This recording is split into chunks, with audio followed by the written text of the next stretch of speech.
your life. Hi, Shalom, and welcome to the practical Parsha for Parshat Behar.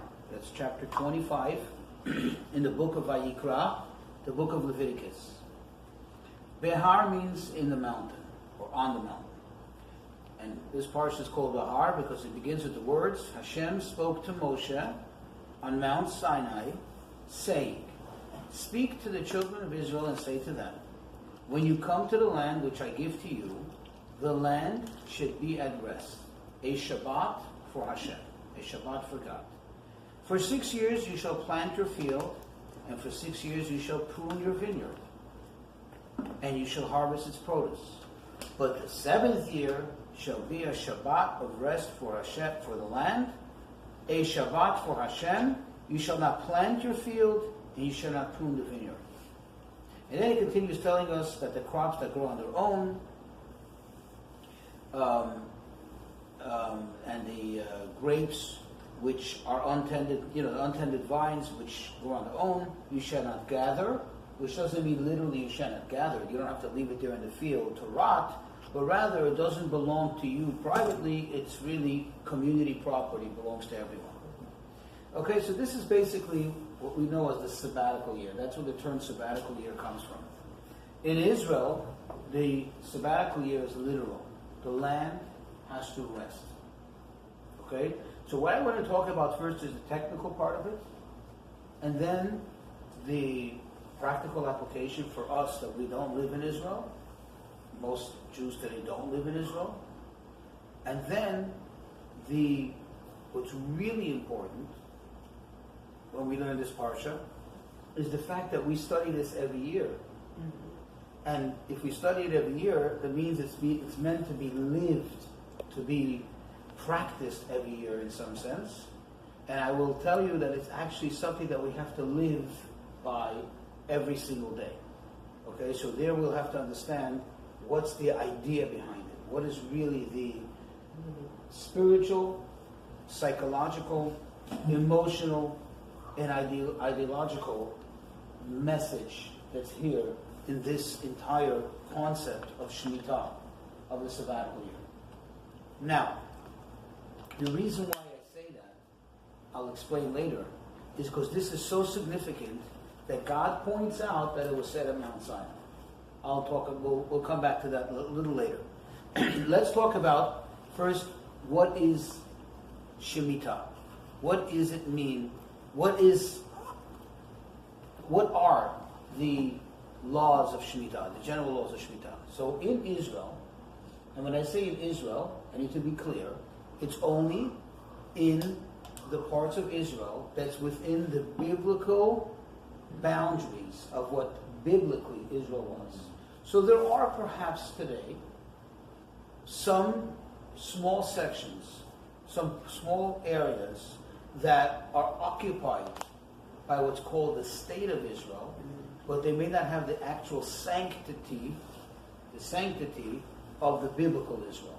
And therefore they don't fall under this rule of Shemitah. But in Israel, Shemitah needs to be adhered to the fullest extent. No work can be done on the land. No work, especially work, which encourages growth, which encourages, the stimulation of the ground, which makes it grow and produce, may it be wheat, may it be fruits, or whatever it may be. It's just a time for rest. Interesting, what is really the idea, if you think about it? The farmer who has worked so hard for 6 years, and it's not easy to be a farmer. Here you're plowing, right? Here you're tilling. Here you are pruning. Here you are harvesting. After the harvest is done, you have to gather in the produce. You have to either dry it, and you have to preserve it, and you have to grind it, and you have to sell it. So it's really a year-round job. Mm-hmm. Okay? And that's the way life is meant to be. Because elsewhere it's written in the Torah, 6 days a week you work, and the 7th you rest. There are designated times for rest or /celebration /partying, the holidays, Purim, you know what I mean? But otherwise, the Torah doesn't really expect us to just, not work. On the contrary, the Torah expects us and directs us to be productive, each in their own way.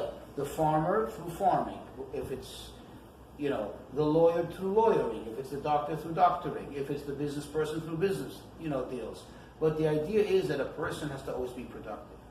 So in what way would a farmer be productive during this year? Just sit around and, how much time does it take to gather in some fruits that are growing widely on their own, or to gather in some of the crops or some of the vegetables that happen to be growing randomly here and there, right?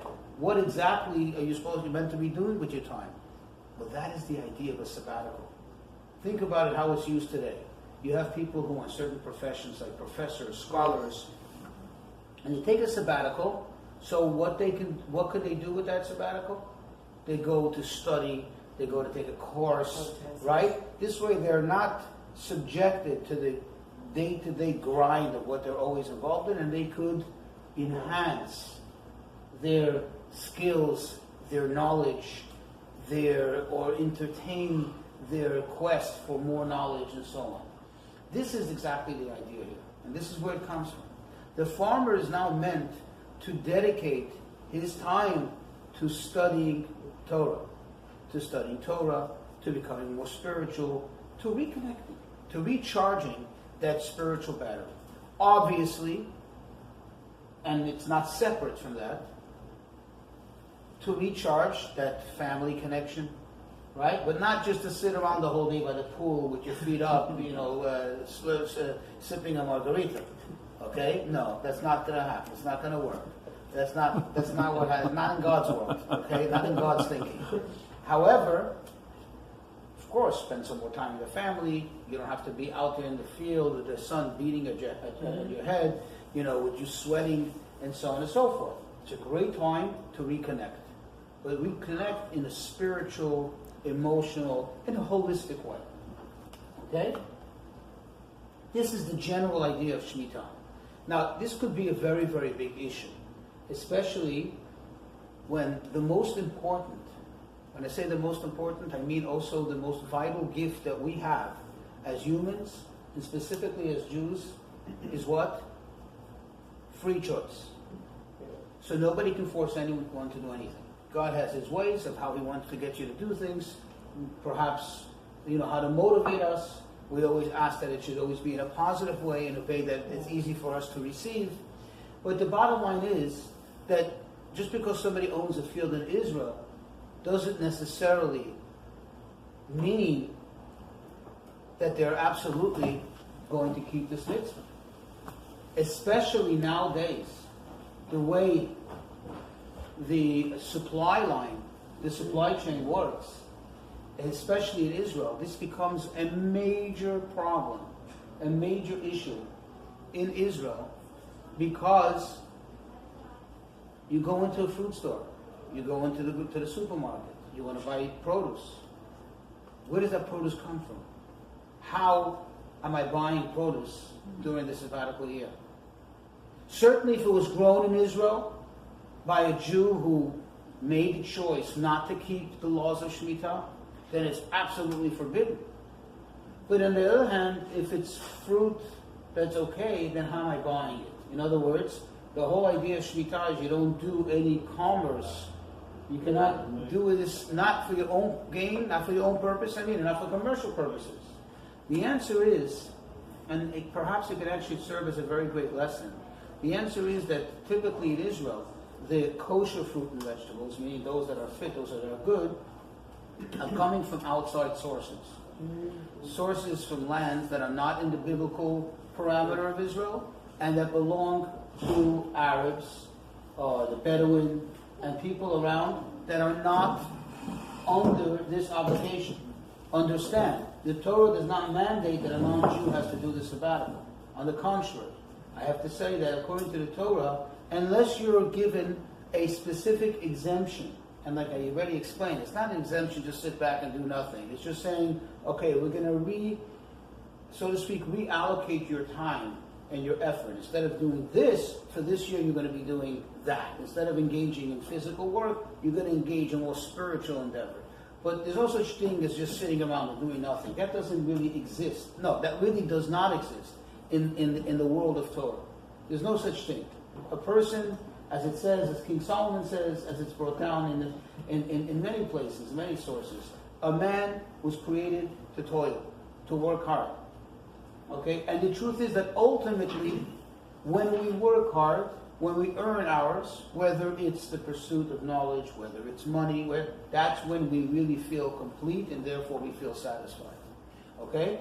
So, a non-Jew not only doesn't need to keep Shemitah, the sabbatical year, but also should not keep the sabbatical year. Thus, there is what to eat. There should be stuff available from the areas around, especially as the world is today. The world is so much smaller. Things can be trucked in, things can be transported by rail and so on. It's not such a big issue. It's just that when one is in Israel, one cannot, and I've already spoken about this when we spoke about the tithing from fruits and so on. One that keeps kosher, that is concerned about it, which hopefully all are, can't just do what you would do typically anywhere in the world. A Jew travels anywhere in the world. It's pretty challenging, especially when it comes to food. Mm-hmm. Today, thank God, so many places you go to, some of them very exotic. They have already Chabad houses there, they have little restaurants. But still, when you're traveling, you can't just stay in one place. If you're traveling, you're moving around. Mm-hmm. How do you eat? What do you eat? How do you, sustain yourself? There's only that much, matzah and tuna you can take with you. So, and depending for how long you travel.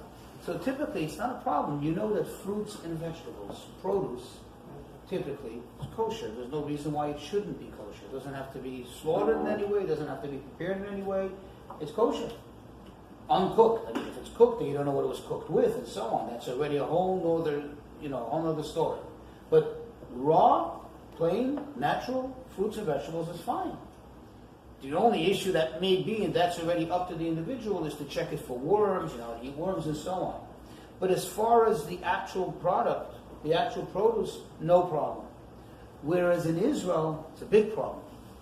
You understand? And this is a major problem. In Israel, even fruits and vegetables need to have a kosher supervision, and this is one of the reasons. Another very interesting issue that comes up, and the Torah gives a solution for every, I don't want to use the word problem, I want to use issue for every situation, thank you. Torah gives a solution for every situation, and there are solutions that this is not the time nor the place to go into the details of how exactly it works, but it's an interesting thing, because many of the etrogim, that special citron fruit, we take fruit, we use for the purpose of the mitzvah, right? We take it the 4 species on Sukkot. Many of them actually come from Israel. Many of them. Okay? And Israel actually has a pretty good climate which lends itself, most of Israel, for the growth of these etrogim. And naturally, so many Jews live there, and it gives people a means of source of income, and they can cultivate it and so on. And it takes a lot of TLC to grow those etrogim. So it's naturally grown there. Great, everything's fine. But what do you do on Shemitah? Especially if they are sold, exported, that is, to outside of Israel. You see, because the fruit of the sabbatical year is sacred. So even if you don't cultivate the land, remember that etrog that you are now harvesting began to grow last year in a time that was perfectly okay. However, because it's a fruit of the sabbatical year of Shemitah, it's holy, it's sacred. It belongs in the land of Israel, in that holy biblical parameter. Where is it now? It's outside of Israel, so it really has to come back. And there's ways that it's a whole interesting combination how they do it, and that's why when you buy an etrog from Israel during the sabbatical year, or immediately following the sabbatical year, it'll actually be stamped with a special stamp that says this belongs to the high court. It's a whole combination of legal, let's call it legal maneuvering to make it okay according to Jewish law. But I'm just putting it out there. You see how something so simple like a fruit or a vegetable can become a big major issue in Israel. Now you know why people always live there on edge. Everything's a problem. Or everything's a situation, like you said. A situation, okay? That's in the hood, they say situation. It's not a problem, right? Anyway, I mean, when it escalates to a problem, then we really have a problem, right? But anyway, the real idea is also, and you see over here, look in verse 6. It says, the produce of the land of the Sabbath year shall be for yourselves, for food, for you, for your servant, for your maidservant, for your hired, and for your resident sojourner who resides with you, and for your domesticated animals, and for the wild beasts that are in your land shall be all the produce should be for you for food. Now, it says for all the animals and all the wild beasts. Why does it enumerate them separately? Typically, the Torah says animals, and it means all. It usually includes all kinds of animals, domesticated and wild. And the sages point out that over here, the Torah is teaching us something very interesting. When we say that the fruit is free for all, by the way, I want you to understand it doesn't mean that everybody can have access to your field. Understand that your field, at the end of the day, is private property. The Torah did not say that for this year it's property that's free for all, unless you don't mind. But if you say, you know what, I don't want anyone trampling on my field.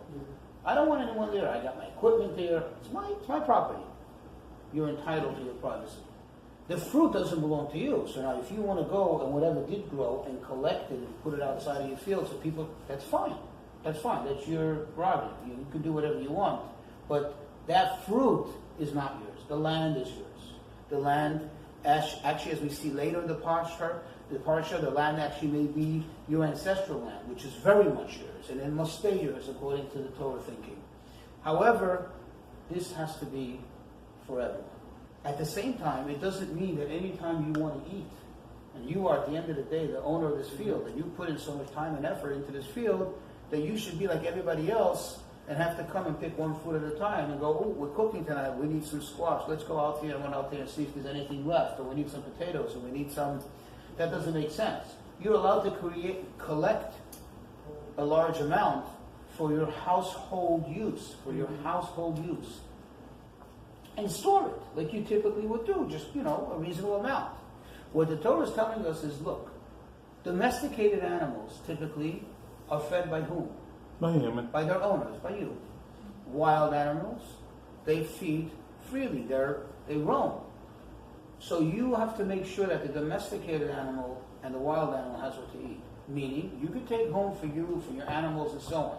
So long that the wild animal out in the wild, in your territory, has what to eat, meaning could find and therefore avail itself to the fruits, to the produce of the land, it's there, then you can keep what you have at home. The moment that has diminished, that there's nothing left, then you have to take out everything that's in your storehouse and bring it out there and put it out for the use of everybody else. In other words, you're no longer entitled to it more than anyone else. To that extent, it doesn't belong to you. And that's actually called the mitzvah of bi'ur, which means we use the same term on the eve of Pesach. On the eve of Pesach, we say bi'ur chametz, to totally clean out, to totally eradicate, to totally purge yourself from all chametz, from all leaven. Here it's bi'ur of Shemitah, which says if it comes such a time that there's nothing left out there in the fields, then you have to purge everything you've taken from that fruit, from those vegetables, and put it out, because it's not yours. And again, you can see from here something very interesting. The idea, from what I've said, and I don't mean to get political, not at all. On the contrary, is tell us that really, when you look at the Torah, the more you study Torah, the more you see a picture of what a perfect world should look like. And just to preface it with a story, not that we're about telling stories here, but interesting story that occurred on, it was a train, and this happened with the previous Rebbe. The previous Rebbe was traveling as a young man. He was visibly a rabbi. He had actually a very, very, if you look at pictures, a very distinguished look, very, very striking, very impressive, distinguished looking face. There's no way to hide that. And when he traveled, in order not to be bothered, if you know the mode of travel those days in Russia, you didn't want to travel in the second or third class, certainly not, because that was more peasants. You were more exposed to what. So he traveled more where, the business people, the academics, the doctors, the higher echelon of society traveled. So naturally, people, in order to pass the time, they didn't have tablets. They didn't have. So it's either you have a book to read or you have a discussion. So they're sitting and having a discussion, and this was a time of upheaval, all kinds of various political movements, and there was not too long after that, Civil War broke out until the Bolsheviks took the revolution.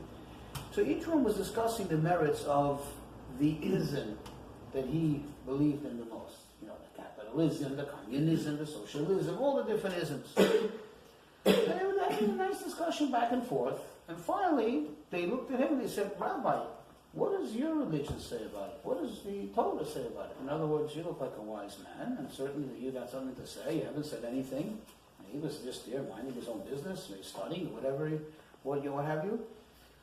So he said to them, I'll tell you the truth.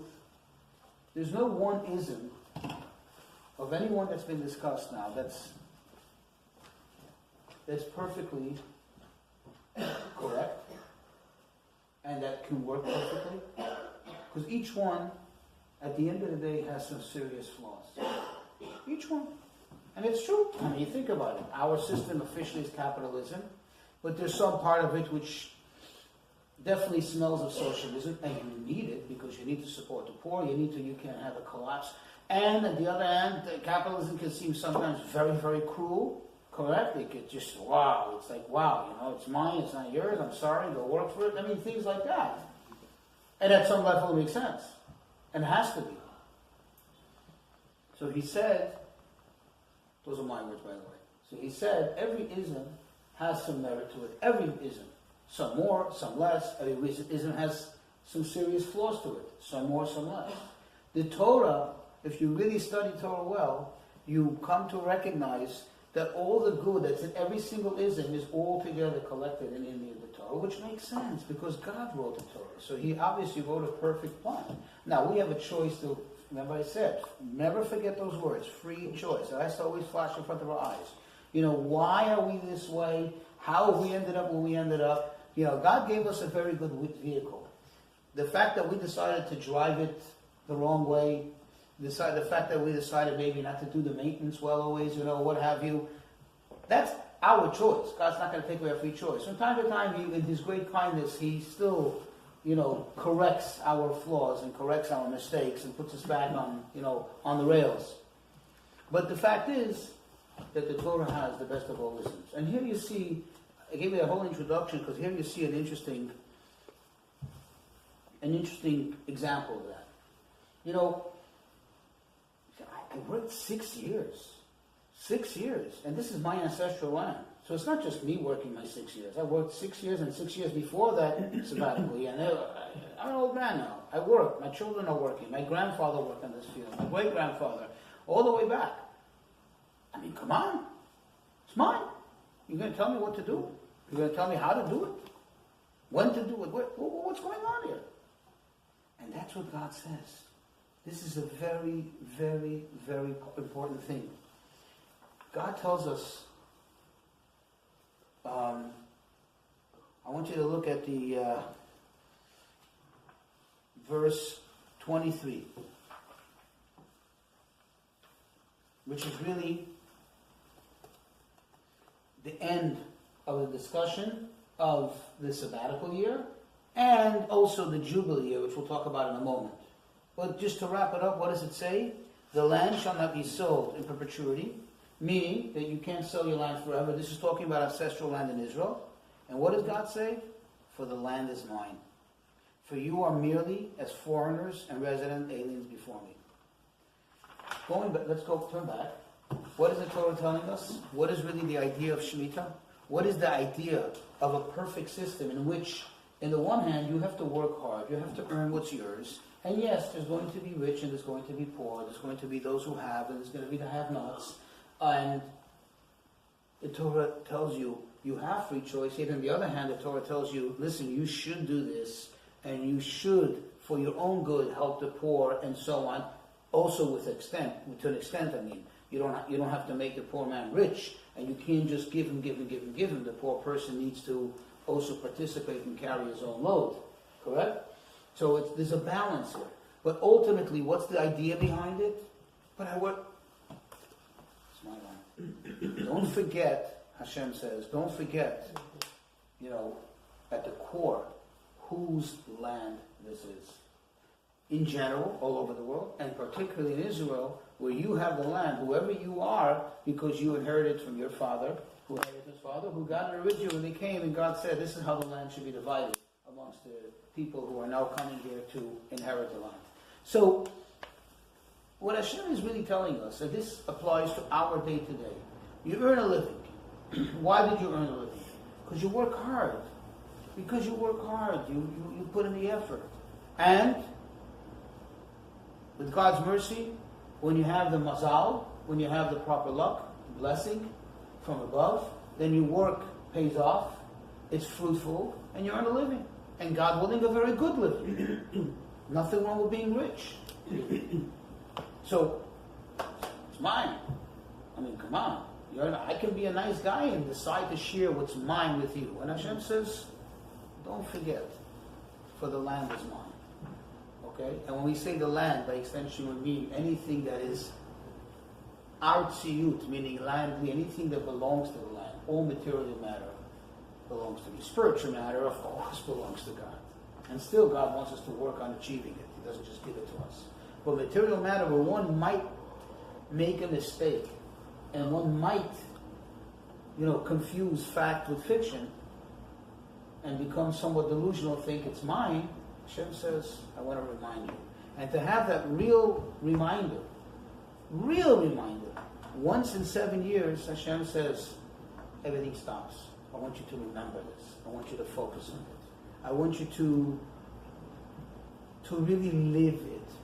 You know what I mean? Because otherwise, if it's a theory and you kind of keep on working, you go further and further away from it unless you actively work on it. So here, I'm going to remind you, come back. You know what I mean? We're going to rewind everything now. We start from scratch again. And that's basically what this is all about. Another very important element of that, I want you to look in verse 20.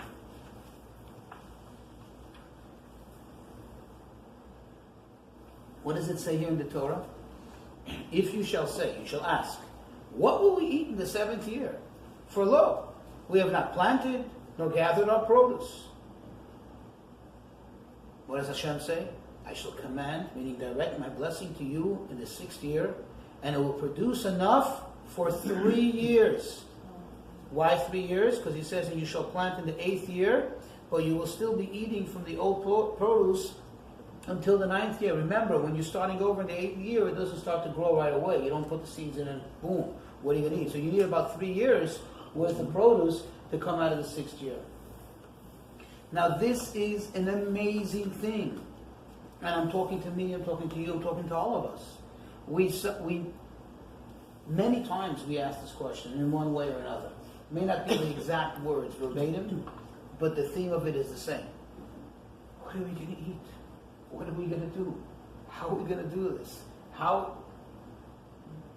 You do your part. And you stop doing your part when I tell you not to do that and do something else. I will command my blessing. I'm the one who gives the blessing, says Hashem. I am the one who provides. And I'll show you that I'll provide. You won't go hungry. Is it scary? Yes. And I want to tell you something that the Rebbe pointed out. The fact that the Torah says, if you shall ask this question, gives the question some legitimacy.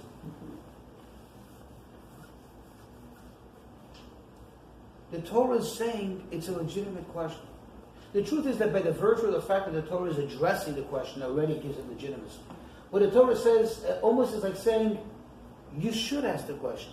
And this is a very interesting and very important aspect, and that's why I say it's so general in our lives.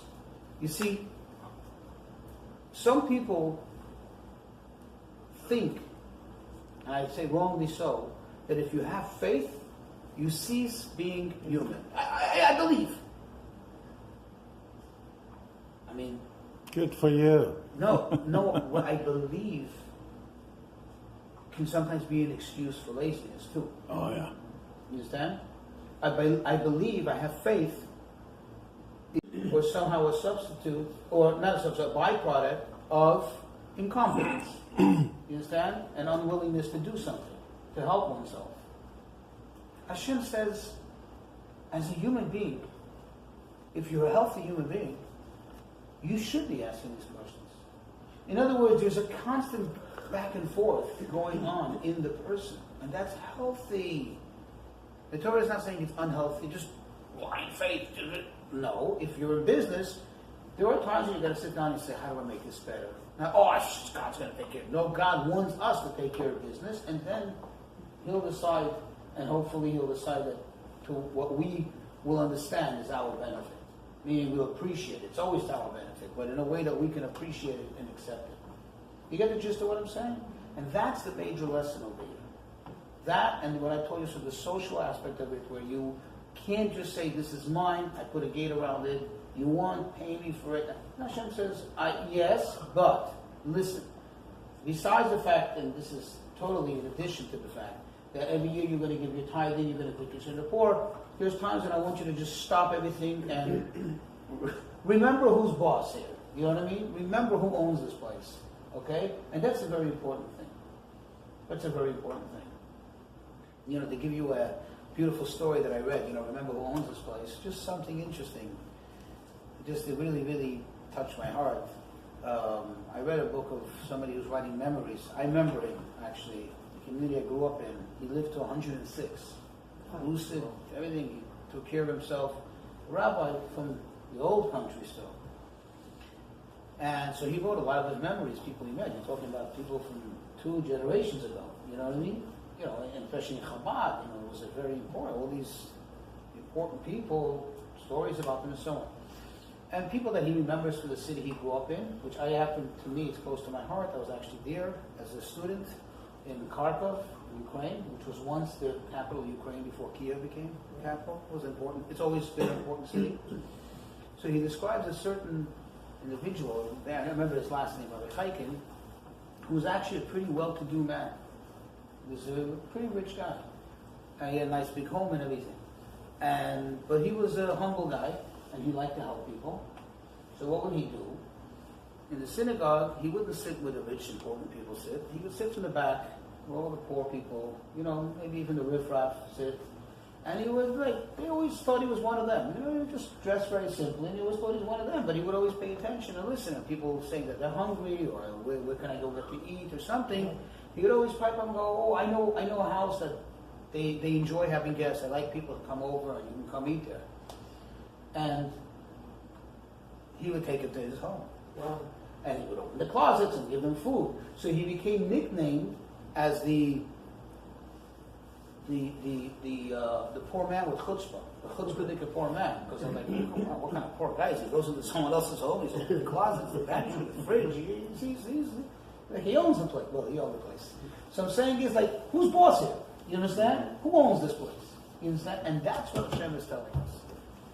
And this is very, very important, so important that I want to show you now. Now we'll go back to the name of the Parsha. What is the name of the Parsha?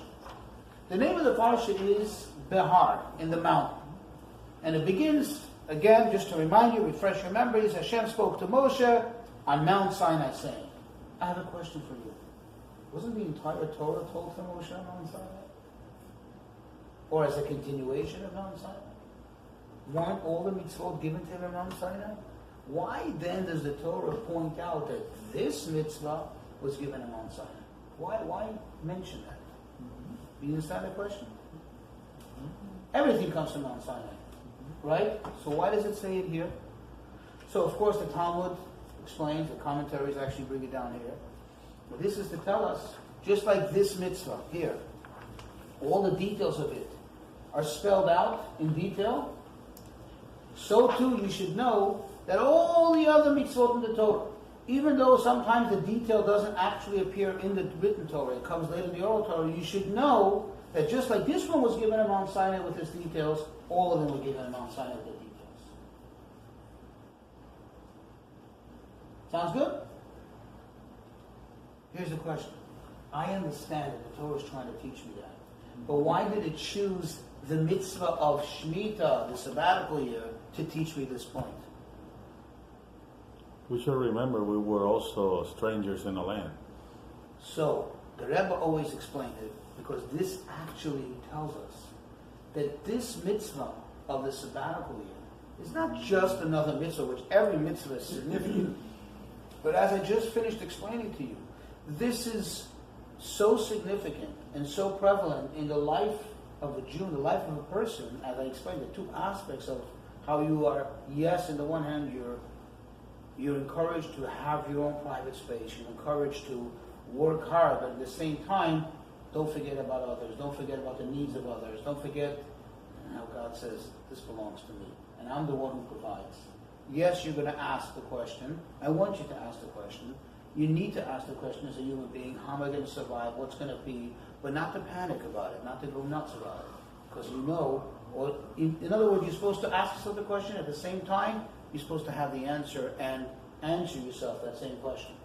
And this is so fundamental that Hashem chose this to be the example of, here, I said it all at Sinai with all its details. This is what it means, if you want to really wrap it up, if you want to really, put it all together, this is what it means to be a Jew that follows Hashem's teachings, Hashem's directives, Hashem's word from Sinai. Cool? Cool to me. But it also, though, in a more, how should I say, more earthy way, when you give the land a year to rest, is also to fertilize the land. So that could be. I mean, but let me explain. There's some people also who try to explain the laws of kashrut, kosher food. Oh, it's healthy if you. It could be, and I am certain that if Hashem told us to do something, it's obviously good for us. That's not the reason why I'm doing it. No, of course because not. If that would be the only reason. I say, something? I just bought the land. I think the sabbatical year should be now. I want to start to tick the clock. I want to rewind the clock and start it from now. Happens to be the 5th year. No. I mean, you want to not work the land, don't work the land. It might ruin, actually, the land. But the point is, we're doing it because Hashem said so. Is there a fringe benefit that will come? I'm sure there are many. Exactly what I just mentioned was one of the benefits of... It could be a benefit. It's a fringe benefit, but it's not the motive. It's not the motivating factor. It's not why we do it. We do it because Hashem said so. Because this is what we have to do as a Jew. Or what we should do as a Jew. Okay? Now, it's interesting. I just want to tell you that in the sabbatical year, which he really doesn't discuss it here per se, but just if we're talking about the sabbatical year, there's also something called the Shmitat Ksafim, that basically money also becomes money loans, meaning that is debts become voided. Okay, in 7 years, at the 7th year. Perhaps, this is the great-great-great-grandfather, meaning the origin of the concept, the idea of statute of limitations and so on. Okay, everything originates in the Torah, especially in our country, in our system of justice, civil justice, that is really very much based on Judeo, values, biblical ones, okay? Perhaps sometimes twisted around a little bit and changed, according to human understanding or human, contribution. But the idea perhaps comes from there. I don't know, but it sounds just so strikingly similar, the idea of a statute of limitations. However, I do want to tell you that this is not just, across the board. It has its limitations. It only applies to private loans, strictly private loans. And even the Torah warns the people, when the Torah discusses it, the Torah says, do not become cruel, do not become evil. As it gets close to Shemitah, and you say, well, I'm not going to loan the money, I don't know if I'll ever get it back, and then I won't see my money. And God says you cannot, turn a blind eye to your brother in need, and you have to do it. And when you do it, don't worry, Hashem says, I'm there. Okay? However, as I said, this only applies to private loans. If it's what we call institutional loan, meaning that it has been, so to speak, belongs or has the, what is the word, under the auspices of the court, then it no longer gets voided in the 7th year, in the sabbatical year. Now, why is this important? Because there came a time, that notwithstanding the fact that the Torah says, I'm warning you, don't cease, helping a friend, don't cease helping a brother when it comes to his time of need, when it's come as the 7th year is approaching. But the reality, the fact is that it's very hard for people to depart with their money. And, money, God, sadly for many people, money prevails. They're right here, right now, God, I can't see, the money is set, I could see, it's in my hand. And to give it up like that, and just give it away, and then not to do the mitzvah of helping each other, of helping others, and this is perhaps, I should say, the most important mitzvah that there is when it comes to being charitable, is to give a loan. Because a loan does not require the recipient to have fallen to such a low point that they have to actually ask for a handout. It's a respectful manner, because even rich people take loans. Even rich people, very rich people, who have a lot of money in the bank, still go and take a loan from a bank to do to do a purchase or to invest or whatever it is. So a loan is not degrading in any way. So giving a person a loan actually helps them in the best way. So the sages saw to it that this is becoming a problem. It was a big problem. People stopped helping each other. People stopped giving loans, or being afraid that they're going to lose their money because the sabbatical year is going to come. And it's all private loans. So what they did is they made, let's just call it a good legal loophole, called a prusbul. And the prusbul basically is that you are basically giving over your loans to the court. You're basically leaving it under their auspices. Now, it's a communal loan. It's an institutional loan. Now, the 7th year doesn't exempt. So we have a custom today to do it, just verbally say that any loans that I may have, to remember, even outside of Israel, to remember this, that the sages enacted in order to help the situation. But more so, if you think of it on a deeper level, this is to remind us the importance of helping each other. That to such an extent that the sages instituted in nowadays you would say this is like almost like you have a program, you have a potential virus, a problem, and this is a good patch that's going to make it work.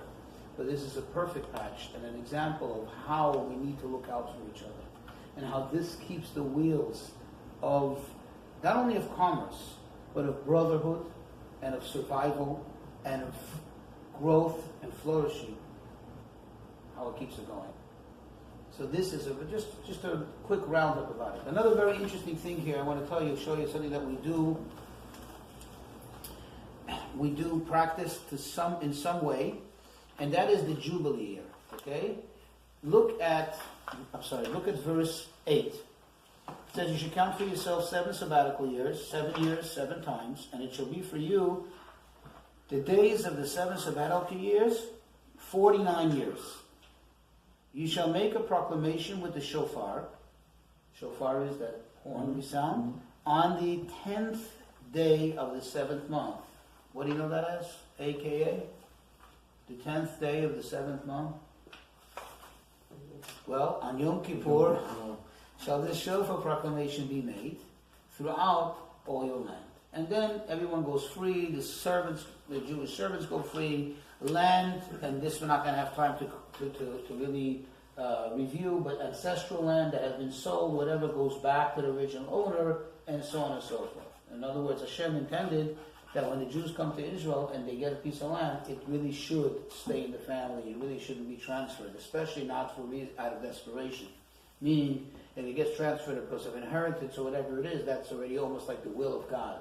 But if it comes to because somebody was desperate and they sold the land, and now they don't have the money to repurchase it, so at least at some point that land comes back. Because if I sold it, think think about it for a second. If I sold it because I was in need, or I had some opportunity that I thought was more important than holding on to this land, or God forbid I was desperate, that still is imposing on my grandson, for example, against his choice, whoever he may be in the future, I don't know. It's imposing on him the loss of this property, which potentially would have been his, and technically should have been his, and technically is his, because it's ancestral. So that's why it says everything comes back. So in the Jubilee year, it was like really an absolute reset. Whereas the seventh year, every seventh year was like a miniature reset compared to this. This was like a big, giant reset button. Everything starts over. And that's the Jubilee year. That's where it comes from. Now, we don't have the Jubilee year. Why? Because you see over here, in verse 10, it says, "You shall sanctify the year of the 50th year and proclaim freedom to the land for all its inhabitants." This teaches us something very powerful. And we actually have an idea of when the Jubilee year was suspended and no longer observed to the fullest extent. It may have been counted for a while, which is the case. Just for technical purposes it was counted, not to lose the count of the 50th and then start over again the cycles, but only when all its inhabitants are in the land. So the moment the first of the tribes were exiled from Israel, during the era of the first temple still, no longer a Jubilee year, because not all of its inhabitants are in the land. Today, nowadays, in order to remember this, in order to commemorate this, what do? How do we end Yom Kippur? And this is one of the reasons we sound the shofar on Yom Kippur. You know, at the end of Yom Kippur, at the end of Neilah service, we sound the shofar. This is one of the reasons, to remember the Jubilee and to hopefully usher in the sounding of the great shofar, which will once again bring all the inhabitants back to Israel, thus restarting this whole process of the counting of the Jubilee. Okay? So that's just a little wrap-up of some of the things in the Parsha. Just trying to keep it to a reasonable amount of time. Are there any questions on the, yeah? So you were just teaching us about the sabbatical year, just to tell us about the sabbatical year, because this is not the sabbatical year, correct? No, we're not in the sabbatical year now, no. It's next year. No, it's in the Parsha. Okay. And I did explain, just to wrap up, I did explain that even though we don't have a sabbatical year every year, and even when we do have a sabbatical year, for us it's more symbolic, unless you're going to Israel, you're getting produce from Israel. I said that the idea of it, the concept, and especially the spiritual concept, applies every single day of our lives. Was that was clear, right? That was, I'm saying, that was, okay, so that really, that needs to be always on our minds. That always has to be lived. It always has to be practiced. The concept of it, the idea of it, both ideas. And ultimately that, hey, we have faith, Hashem is the one who provides, and so on. And that's really what it's all about. It happens to be as this week's Parsha, that's what we're talking about. Otherwise I wouldn't randomly pick it as a topic to discuss, okay? Okay, there's so many other things in this Parsha, but I guess we'll just stop here, okay? So the best thing is I can say, that we actually, once again, get to experience the true and the real sabbatical year as it was meant to be, and of course with the Jubilee year as it was meant to be in the Torah, which will be when all Jews, once again, even the lost tribes, remember, the lost tribes are lost to us, they're not lost to Hashem, right? The 10 tribes, right? Even when they come back, and that's all with the coming of Mashiach.